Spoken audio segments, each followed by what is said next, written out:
Melquisedec fue una figura enigmática que apareció brevemente en el escenario de la historia humana y luego desapareció, a pesar de ser uno de los individuos menos mencionados y más misteriosos del Antiguo Testamento.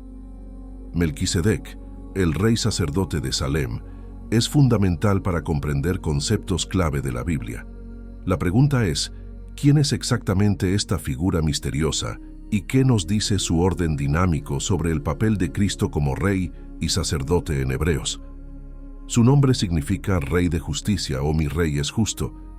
La primera mención de su nombre se puede fechar aproximadamente 2 milenios antes del nacimiento de Jesús.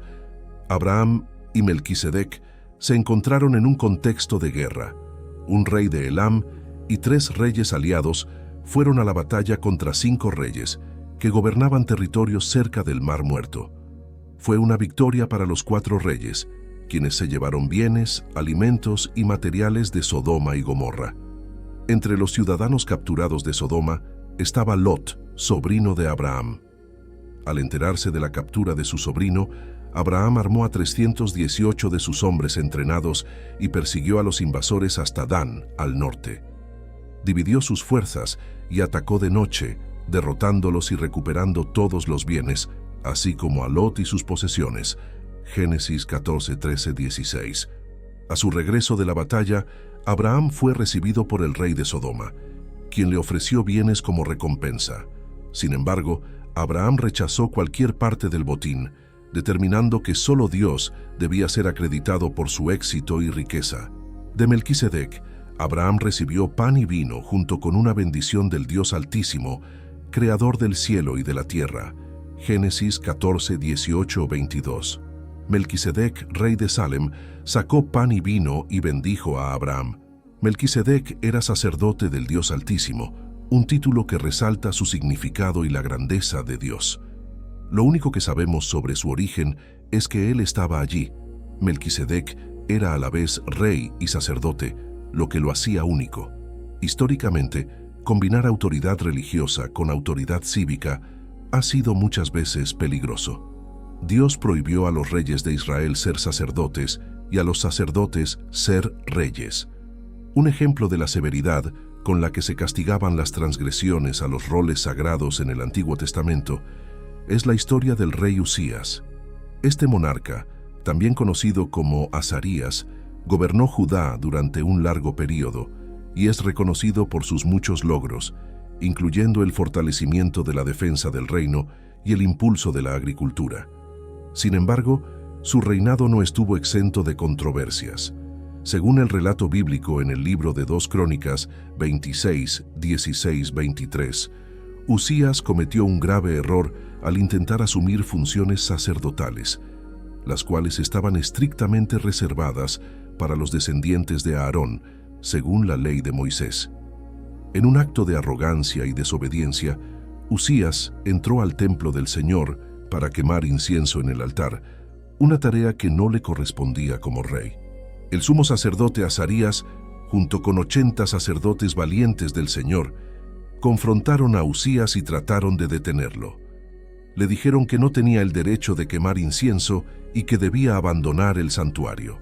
Sin embargo, Usías se enfureció ante esta reprimenda. En ese preciso momento, mientras sostenía el incensario, la lepra apareció en su frente, un claro signo del juicio divino. La lepra, una enfermedad temida y asociada con la impureza, no solo marcó físicamente a Usías, sino que también simbolizó su separación de la comunidad y de la presencia de Dios. Fue rápidamente expulsado del templo y tuvo que vivir aislado en una casa separada hasta el final de sus días. Su hijo Jotam asumió la regencia del reino durante este tiempo. Melquisedec era el sumo sacerdote de Dios, el Elión, que significa Dios Supremo. Su sacerdocio no estaba basado en genealogía ni herencia. Melquisedec adoraba al Dios Altísimo sin tener parentesco con Abraham ni con ningún otro pueblo conocido de Dios. Sirvió a Abraham pan y vino y lo bendijo. Aunque parece oscuro, Melquisedec juega un papel importante en el Antiguo Testamento.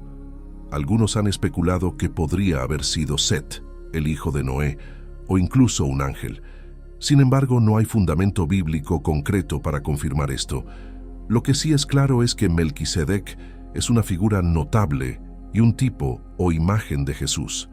David escribió sobre Melquisedec aproximadamente un milenio después de Abraham.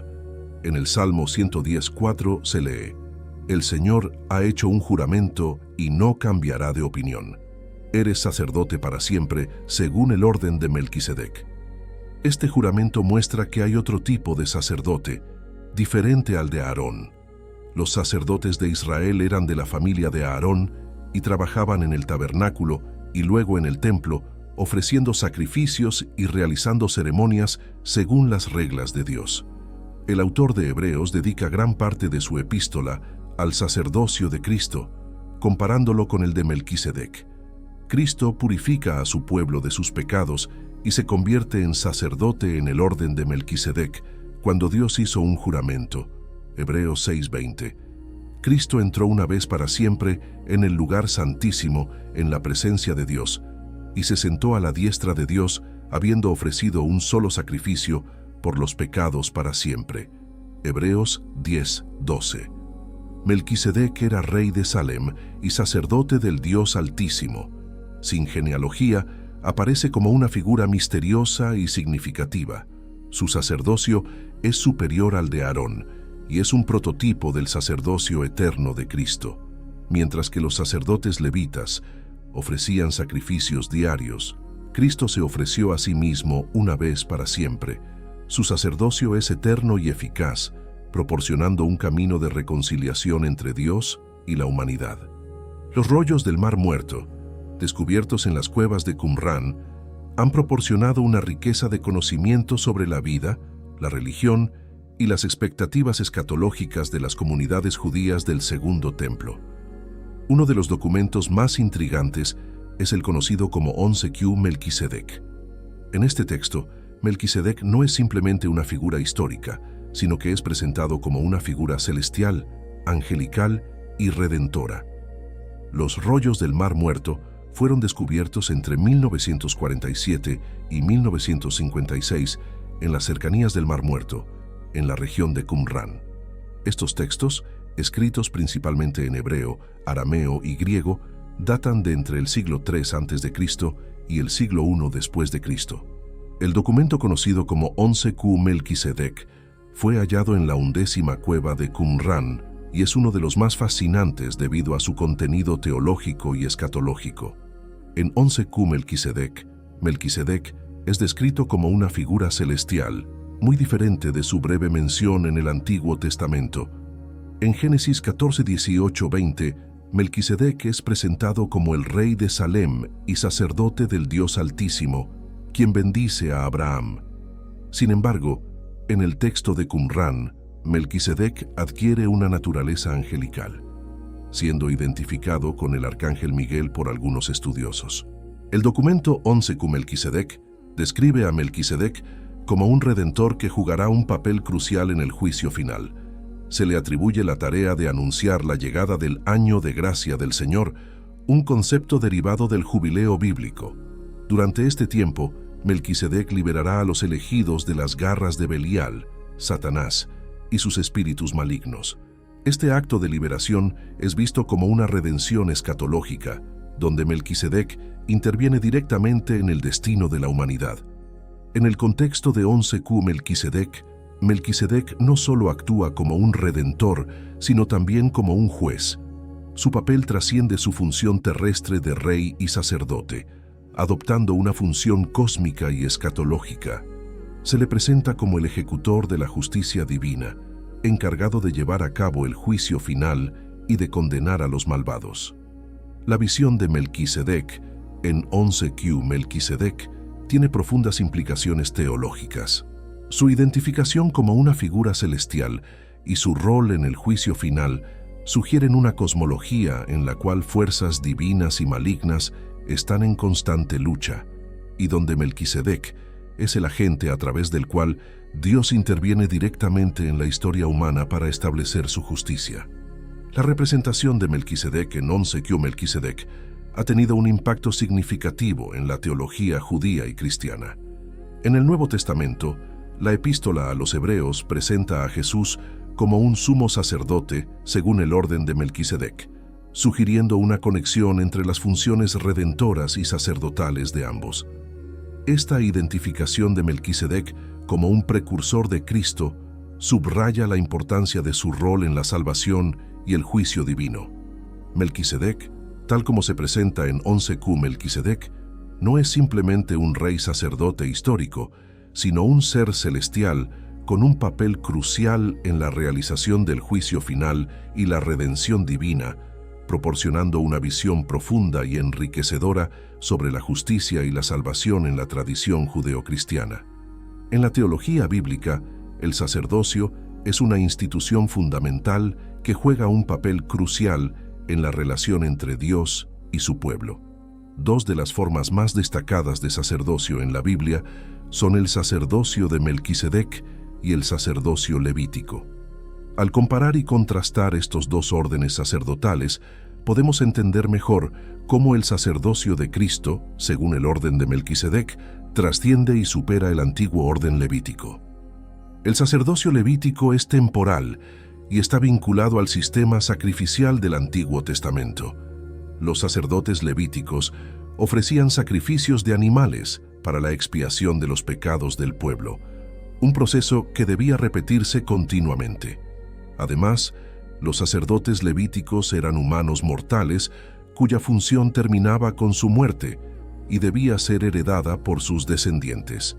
En contraste, el sacerdocio de Melquisedec es descrito como eterno. Hebreos 7:3 enfatiza esta eternidad, indicando que Melquisedec permanece sacerdote para siempre. Esta característica lo hace un prototipo perfecto para el sacerdocio de Cristo, quien, según Hebreos 7:24, tiene un sacerdocio inmutable, porque permanece para siempre.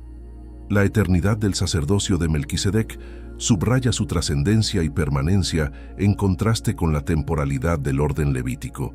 Los sacerdotes levíticos tenían roles claramente definidos dentro del culto israelita, centrados principalmente en el Templo de Jerusalén. Sus funciones incluían ofrecer sacrificios, mantener la pureza ceremonial y enseñar la ley. Su autoridad era estrictamente religiosa y limitada al contexto del templo y la adoración. Melquisedec, sin embargo, es presentado no solo como sacerdote, sino también como rey. Esta combinación de roles sacerdotal y real es única y establece un modelo para el sacerdocio de Cristo. El Nuevo Testamento, particularmente en la epístola a los Hebreos, argumenta que el sacerdocio de Cristo se asemeja al de Melquisedec y supera al sacerdocio levítico en varios aspectos clave: la eternidad y permanencia, la independencia genealógica, la combinación de roles y la eficacia sacrificial. A diferencia de los sacerdotes levíticos que eran mortales, Cristo, como Melquisedec, tiene un sacerdocio eterno. Además, Cristo no es descendiente de Aarón, sino de la tribu de Judá, lo que refleja la independencia de su sacerdocio del linaje levítico. Jesús es tanto rey como sacerdote, una combinación que cumple y excede las funciones separadas del sacerdocio y la realeza en el Antiguo Testamento. Finalmente, el sacrificio de Cristo es único y suficiente, realizado una vez y para siempre, en contraste con los sacrificios repetitivos del sistema levítico. La comparación entre el sacerdocio de Melquisedec y el sacerdocio levítico revela diferencias significativas en cuanto a su genealogía, duración y funciones. Melquisedec representa un sacerdocio eterno e independiente de linajes específicos, combinando roles de rey y sacerdote. Este modelo es plenamente realizado y superado en el sacerdocio de Cristo, quien trasciende el orden levítico y ofrece una salvación eterna y completa. A través de esta comparación, se destaca la superioridad del sacerdocio de Cristo, que cumple y perfecciona las expectativas establecidas en el Antiguo Testamento. Más allá de las referencias bíblicas, hay una serie de textos apócrifos y pseudepigráficos que amplían nuestra comprensión de este personaje. Entre ellos se encuentran el libro de Enoc y el 2 Enoc, que presentan a Melquisedec en contextos diferentes y expanden su figura más allá de lo mencionado en el canon bíblico. El libro de Enoc es uno de los textos apócrifos más conocidos y estudiados. En él, Melquisedec es mencionado en el capítulo 71, donde se le describe como un hombre justo que fue con Dios, y el ángel del Señor que preside sobre toda la bondad. Esta descripción destaca la conexión única de Melquisedec con lo divino y sugiere que su papel va más allá de ser simplemente un sacerdote o rey terrenal. Además, el libro de Enoc presenta a Melquisedec como un mediador entre Dios y la humanidad, similar a la figura de Cristo en el Nuevo Testamento. Su papel como intercesor y juez es enfatizado, lo que refleja su importancia en el plano espiritual. El Duns Enoc, también conocido como el Libro de los Secretos de Enoc, es otro texto apócrifo que contiene referencias a Melquisedec. En este texto, Melquisedec es retratado como un ser celestial, un ángel o arcángel, que está cerca de la presencia de Dios y tiene un papel crucial en la administración del juicio divino. El Duns Enoc amplía la figura de Melquisedec al presentarlo como un ser sobrenatural con autoridad sobre los ángeles y los seres celestiales. Su posición elevada lo coloca en un nivel superior al de los seres humanos, pero también lo vincula estrechamente con la voluntad divina y la justicia cósmica. La inclusión de Melquisedec en textos apócrifos y pseudepigráficos revela el interés de las comunidades judías y cristianas antiguas en explorar y entender más profundamente esta figura enigmática. Su presencia en estos escritos sugiere que Melquisedec no era simplemente un personaje histórico, sino que también tenía un significado simbólico y teológico más amplio. La figura de Melquisedec puede interpretarse como un precursor de Cristo, anticipando su papel como sumo sacerdote y mediador entre Dios y la humanidad.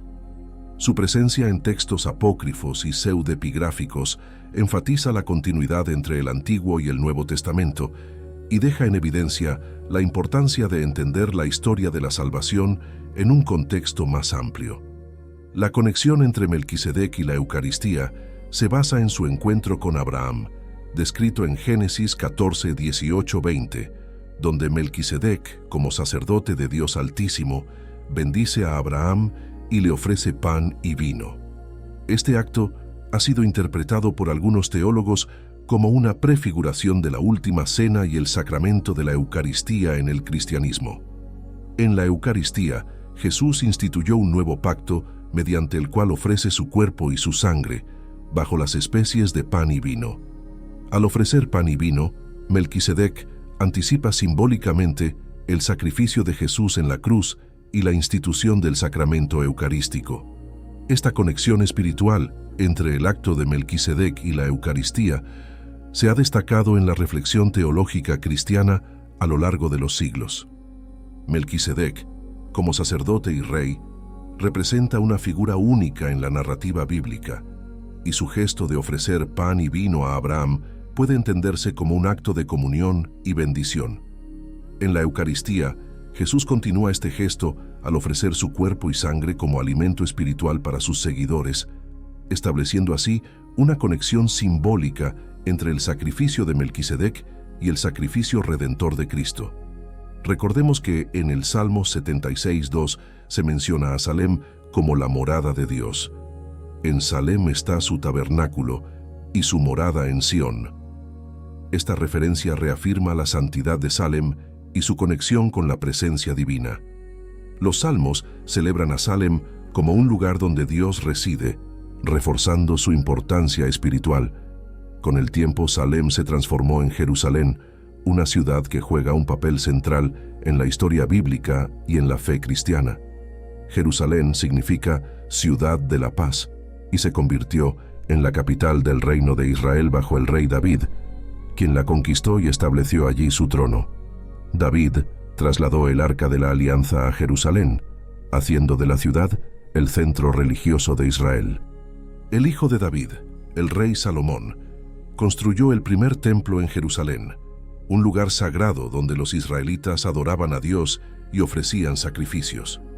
El templo de Salomón simbolizaba la presencia de Dios entre su pueblo y era un lugar de oración, sacrificio y encuentro con lo divino. Jerusalén no solo es significativa por su historia antigua, sino también por las profecías que la rodean. Los profetas del Antiguo Testamento, como Isaías y Jeremías, hablaron de una futura Jerusalén que sería un centro de paz y justicia bajo el reinado del Mesías. En el Nuevo Testamento, la visión de la Nueva Jerusalén en el libro de Apocalipsis describe una ciudad celestial que desciende del cielo, preparada como una novia adornada para su esposo. Apocalipsis 21:2. Esta visión es una promesa de la redención final y la restauración de toda la creación. La Nueva Jerusalén simboliza la culminación del plan divino de redención y restauración. Representa el cumplimiento de las promesas de Dios de renovar toda la creación y establecer un reino eterno de paz y justicia. La imagen de la ciudad celestial como una novia adornada para su esposo sugiere una unión íntima y eterna entre Dios y su pueblo redimido. La visión de la Nueva Jerusalén en Apocalipsis ofrece consuelo y esperanza a los creyentes, especialmente en tiempos de tribulación y sufrimiento. Es un recordatorio de que, a pesar de los desafíos y las dificultades presentes, hay una realidad futura de plenitud y restauración que aguarda a aquellos que siguen fielmente a Dios. Además, la imagen de la ciudad celestial destaca la naturaleza comunitaria de la redención. En la Nueva Jerusalén, las personas de todas las naciones y lenguas se reúnen en unidad y armonía, reflejando la visión de un mundo reconciliado y restaurado en la presencia de Dios. Durante su ministerio terrenal, Jesús pasó mucho tiempo en Jerusalén, enseñando en el templo y realizando milagros. Fue en Jerusalén donde Jesús fue crucificado, sepultado y resucitó, cumpliendo así las profecías del Antiguo Testamento y asegurando la salvación para toda la humanidad. La resurrección de Jesús en Jerusalén es el evento central de la fe cristiana. Querida comunidad, muchísimas gracias por haber visto nuestro video sobre Melquisedec y su historia bíblica. Su apoyo y dedicación nos llenan de alegría y gratitud. Explorar la importancia de Melquisedec en la actualidad fue un viaje emocionante y ustedes hicieron que valiera la pena. Su interés y compromiso nos inspiran a seguir compartiendo contenido significativo. Gracias por su tiempo y su apoyo continuo. Esperamos seguir trayendo más contenido que les inspire y enriquezca. Con cariño, Ecos de la Biblia, que Dios te bendiga y te proteja siempre. Amén.